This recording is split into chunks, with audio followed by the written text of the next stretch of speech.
Исәнмесез, эфирда атна яңалыклары тапшыру, узган атнаның мөһим вакыйгалары белән сезне мин Лина Хәсәншин таныштырачакмын. Әлмәттә Кабат авыл хуҗалыгы ярминкәләре башланып китте. Аның өчен үз мәйданчыгын торговый двор сәүдә үзәге тәкъдим итте. 19 мартта да товар җитештерүчеләр шәһәр халкына үз продуктларын алып килделәр. Ярминкәне үз күзләре белән безнең иҗат төркемендә күреп кайтты. Авыл хуҗалыгы ярминкәләре гадәттә көзен уздырыла торган була, ләкин быел аны Татарстанда язын да оештырасы иттеләр. Бер яктан бу көздән алып килгән азык-төлек запаслары кимегән кулланучылар өчен файдалан, икенче яктан үзләренең булган запасларын сатып бетерер өчен эшмәкәрләргә һәм җитештерүчеләргә менә дигән мөмкинлек. Өстәмә мөмкинлек дисәм дә, бүген Әлмәт районы җитештерүчеләренә товарлары үтмәс дип борчыласы юк. Һәркем җитештергән товарын урнаштыру юлларын күптән җайга салган. Шуңа күрә мондый ярминкәләр башлыча калада яшәүчеләр өчен өстәмә сайлап алу мөмкинлеге тусынга оештырыла. Мисал өчен кайчандыр ит җитештерүчедә әйдәп баручы хуҗалык булган Токарликов исемендәге җәмгыять әле бүген дә бу өлкәдә лидер. Сату нукталары аша килосы 390 сумнан 490 сумга чаклы булган сыер ите ярминкәдә 425 сумнан саталар. Бирегә килүчеләргә 2 центнер ит алып килгәннәр. Аллага шөкер, алалар әйбәт алалар. Итебез калмый, итебез әйбәт безнең. Гел свежий, гел иртән чабалар, кичтән суялар. Охлажденка бездә. Итне туңдырмыйбыз.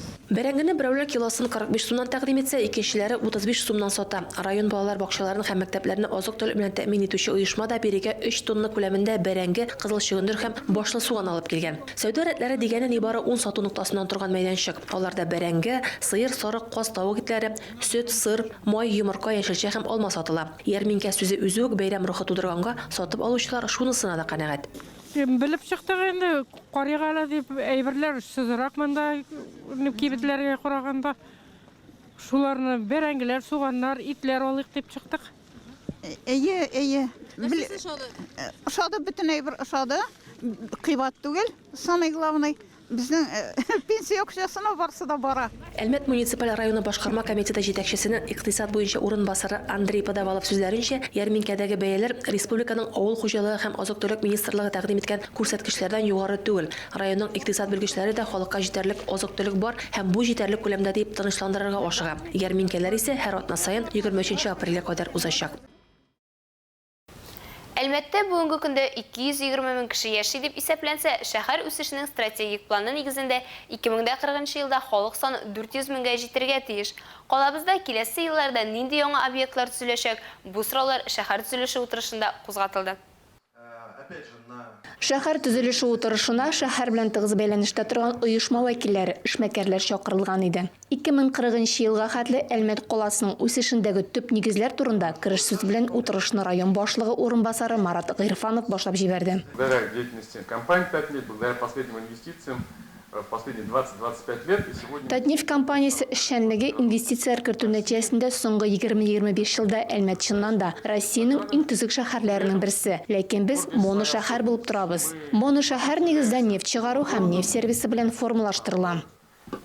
Классическом его утверждении моногород, формируемый основными производственными отраслями нефтедобычи и нефтесервисов.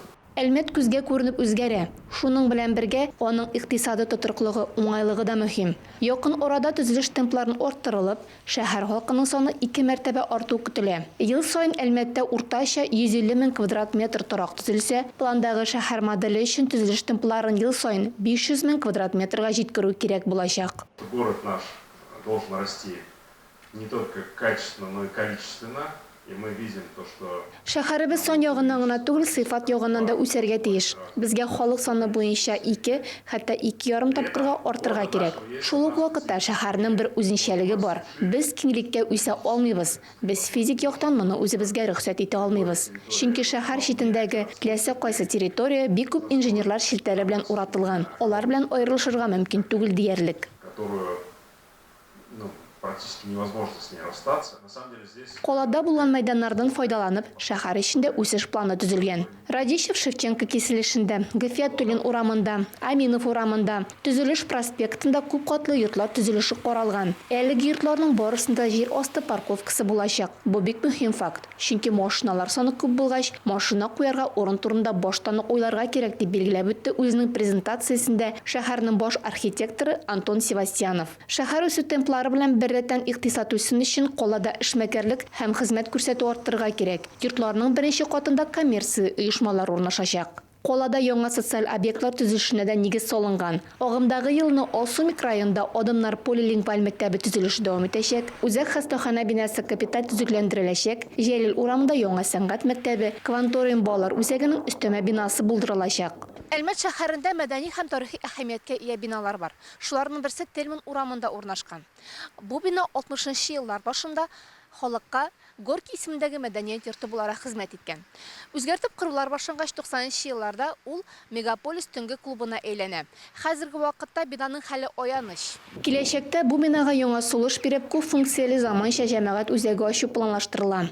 Хореография, концерт залы, лекторий, коворкинг, фотостудия, тавыш яздыру студиясы, зур булмаган кофейня – буларның барысы да яңа Горький исемендәге яңартылган мәдәният йортында булачак. Әлмәттәге беренче киберспорт белән шөгыльләнү өчен зал яшь буын өчен көтеп алынган яңалык. Гомумән, бу үзәк беренче поселокта яшәүчеләр өчен урынлы. Ул бик кирәкле ял мәйданына әйләнергә тиеш дип өстәде баш архитектор. Шәһәр төзелеше утырышлары һәр квартал саен үткәреләчәк. Анда үсү векторлары, яңа проектлар һәм шәһәрне планлаштыру, урбанистика буенча белгечләр чыгышлары да көтелә. Әлмәт картиналар галереясында татар аргамагы күргәзмәсе ачылды. Күргәзмә татар аргамагы оешмасы татар тукымлы атларның торгызу үзәге Алмакай ат комплексы Татарстан Республикасы рәссамнар берлеге тарафыннан әзерләнгән. Атның туягы кая тия, татар җире шунда була дигән Чингиз хан. Чынлап та, борынгыдан татар халкы һәм ат бергә булган. Менә уларны бала чакта ерләп су буеннан алып кайта. Аннан соң Субантуда аңа утырып чаба. Шулай итеп, атка карата мәхәббәт, туган җиргә карата мәхәббәт һәр вакытта татар халкының күңелендә гомерлеккә калган. Атларга карата мәхәббәт татар аргамагы күргәзмәсендә катнашучы бөтен Россия рәссамнарын берләштерүче идея. Аларның барысында да татар атлары сурәтләнгән. Күргәзмә беренче мәртәбә 2020 елда Леногорск районында татар тукымлы атларны үрчетүче Фәрит Нәбиуллин теләге белән оештырыла. Фәрит әфәнде үз алдына зур максат. Югалу чигендә торган татар тукымлы атларны үрчетү максатын куеп эш итә. Безнең үзебезнең атыбыз республика буенча күбәйсен. Менә безнең нинди максатыбыз. Менә шушы инде картина галерея һәм инде күргәзмәләр ул инде яшьләрне бәләкәйдән үк тарта атка ат кемдер атлана, кемдер рәсем төшерә башлый, кемдер тагын нидер хыялларын тормышка ашырырга бу бер яхшы шундый этергеч була. Күргәзмәне оештыручылар атка багышланган картиналарны бөтен республика халкына күрсәтү теләге белән яналар. 90-га якын эшне Әлмәткә кадәр Казан, Мөслим, Ознакай, Сарман районнарында күрсәткәннәр инде. Әлмәттә күргәзмә ачу тантанасына Татарстан рәссамнар берлеге рәисе Игорь Шайбиев, Татарстанның халык рәссамы Мөдәррис Минхаҗев та килгән иде. Без моны гомер буе хыялланып та оештыра алмаган идек. Һәм менә ниһаять шушы көн килеп җитте. Һәм шушы күргәзмәнең инде Татарстанның бик күп шәһәрләрендә йөреп, ниһаять шушы Әлмәт якларына кайтып килүе. Һәм шуннан да аның башлануы Әлмәттән ерак кына түгел, Леногорск районында атлар утарында башланып китсә, Алмакай дигән. Һәм инде ул менә бүген Казаннарда булып, Корыстанда президент үзе күреп, һәм президентның бу күргәзмәнең бөтен татар яшәгән төбәкләрдә күрсәтергә кирәк дигән фикерен исбатлап без йөрибез шу күргәзмә белән. Татар атлары халкыбызның күңеленә якын тема. Монда һәркем үзенә җан ризыгы таба алачак. Күргәзмә Әлмәттә 15 апрельгә кадәр картиналар галереясында эшләячәк. Нәүрүз төрки һәм фарс халыкларының борынгыдан килгән уртак бәйрәме. Ул 21 март көн белән төн тигезләшкән вакытта бәйрәм ителә. Фарсыдан Нәүрүз яңа көн дип тәрҗемә ителә. Шуңа күрә Нәүрүздән соң яңа ел башлана дип исәпләнгән. Елны ничек каршы алсаң, шулай дәвам итәр дигән гыйбарә яши халыкта. Шуңа күрә Нәүрүзне дә уен көлке, җыр бию белән каршы алу күркәм гадәткә килгән Урсала микрорайонында булган бәйрәм дә монардан читтә калмады. Уен көлке, биюләр белән үрелеп барган Нәүрүз Урсалада бер гаилә итеп яшәгән 5 меңләп татар, рус, чуаш, мордва, Азәрбайҗан, үзбәк, таҗик халкын берләштерә. Әлеге милләтләрнең дәвамы булган балалар мәдәният йортында урнашкан Буравик яшүсмерләр клубына йөриләр. Биредә бергәләп өйрәнгән җырлар, биюләр төрле милләт халыкларының бәйрәмнәрендә сәхнә күркенә әверелә дә инде. Подростковый клубта, яшүсмерләр клубында без үткәрәбез алар өчен профилактик чаралар, аннары соң мастер-класс үткәрәбез. кулинарный мастер-класслар. Безгә бик яратып киләләр, балалар җыелалар, 40лап бала җыела. Урсала микрорайоны территориаль иҗтимагый советы рәисе Дилбәр Яматова сүзләренә караганда, мондый чараларны уздыруда советның баш предприятиесе булган Татбурнефть җәмгыятенең, шулай ук депутатларның, биредәге эшкуарларның да өлеше зур. Нәүрүзгә килгән кунакларны сыйлар өчен әзерләнгән бәйрәм өстәле дә шул иганәчеләр ярдәме ди Дилбәр ханым. Мы хотим, чтобы молодое поколение знали традиционные праздники. И я хочу всех поздравить с этим светлым праздником, пожелать огромных сил, новых начинаний, новых успехов, здоровья, счастья, мира и добра. Сүз уңайынан Буравик яшүсмерләр клубына ут күршеләр булган Саулык клубы да кунакка килгән иде. Бәйрәм азагында барысы да бергәләп тәм-томнардан авыз иттеләр һәм нәүбез утка сашадылар. Әлмәттә Альмет Music Club музыкаль лабораториясы узды. Аны калабызда бурынгы төрки музыка уен кораллары музее оештырды. Атна дәвамында барган иҗат лабораториясында Россия төбәкләреннән килгән музыкантлар, шагыйрьләр, җырчылар, экспертлар ярдәмендә төрки музыка уен коралларында милли композицияләр тудырды. Шуларның каймагын алар тамашачыларга тәкъдим итте. Татар милли көйләре заманча була аламы? Була калса ул нинди яңгырашта? Әлмәт иҗтимагый үзәгенә килеп эләккән тамашачылар бу кичтә әлеге сорауга җавапны үз колаклары белән ишетә алды.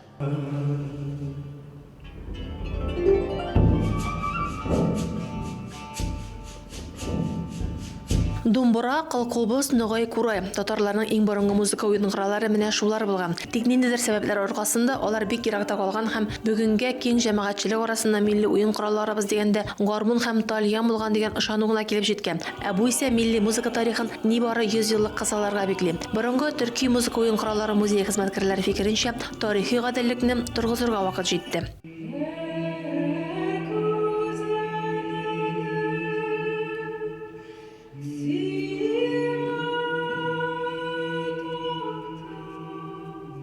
Борынгы төрки музыка уен коралларын халыкка таратуда беренче атым Каракүз этник фестивале булса, икенче җитди адым майданнар азагында ясалды. Әлмәт иҗтимагый үзәге концертлар залы Казан ханлыгы барлыкка килгәнче булган вакыйгаларны бер әҗепкә тезеп, тамашачыларга бөек Болгар тарихының музыкаль версиясын тәкъдим итте. Анда якташыбыз фольклорчы Геннадий Макаровның 40 еллык зур хезмәттә зур этәргеч һәм ярдәм булды. Музыкой мы не разучивали ни одного готового произведения, все сочинялось здесь. Это действительно так. Плюс стихи. Без кабатлап та тормадык, махсус ниндидер көй өйрәнмәдек тә, биредә көй дә, шигырьләр дә үзегеннән туды. Авторларның барысы да биредә. Получилось у нас порядка 10 песен, которые сегодня мы и покажем. Заманча ноталарда яңгыраган җыен концертны чын мәгънәсендә шулай атырга була иде. Зур юлның дәвам ителәчәгенә зур өмет уята. Биредә халкыбызда 20 йөз башында кадәр киң таралган бәйет, мөнәҗәт һәм озын җырлар яңгырады.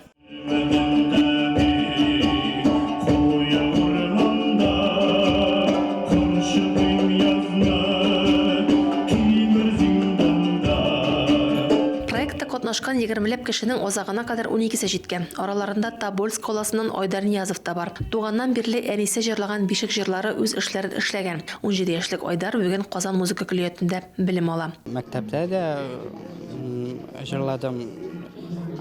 Җырлаганда гел татар җырларын гына җырларга сорадым. Финалга Татарстанның атказанган артисты Эльмира Кәлимуллина чакырылган иде. Ул тамашачылар өчен 2 җыр башкарды.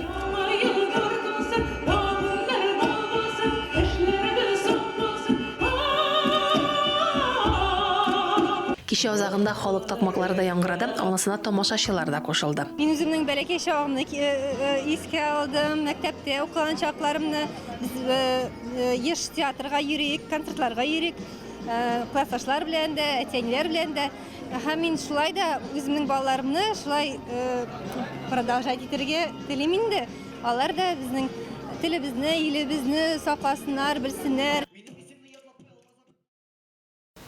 Меняемся к лучшему проекты катнашучылары хәзер финал юлында. Алар үзләрен төрле спорт төрләрендә сынап, күп яңа мәгълүмат тупладылар. Туклану өстеннән тулы контроль һәм физик культура кызлар тормышына нык үтеп керде.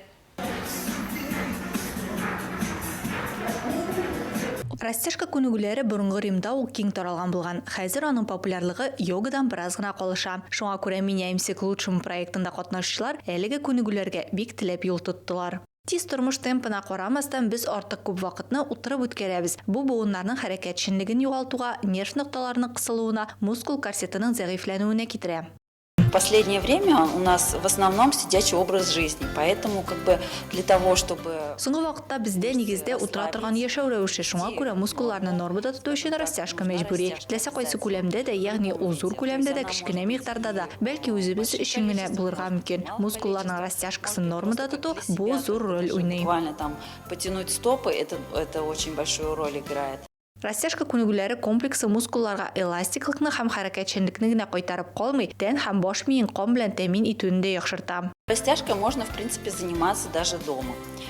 Хәтта өйдә дә растяжка белән шөгыльләнергә була. Диванда шәхси эшләре белән шөгыльләнеп утырганда да. Шулай ук ябыгучыларга эчү режимына игътибар итәргә кирәк. Көнне дә 1 стакан су эчеп башларга кирәк. Тик аның җылы бүлмә температурасында булу мәҗбүри. Но обязательно, чтобы она была теплой, комнатной температуры. Ну и, в принципе, движение. Моннан тыш, ябыгу целлюлиттан арыну, аның уңай бонуслары булып тора.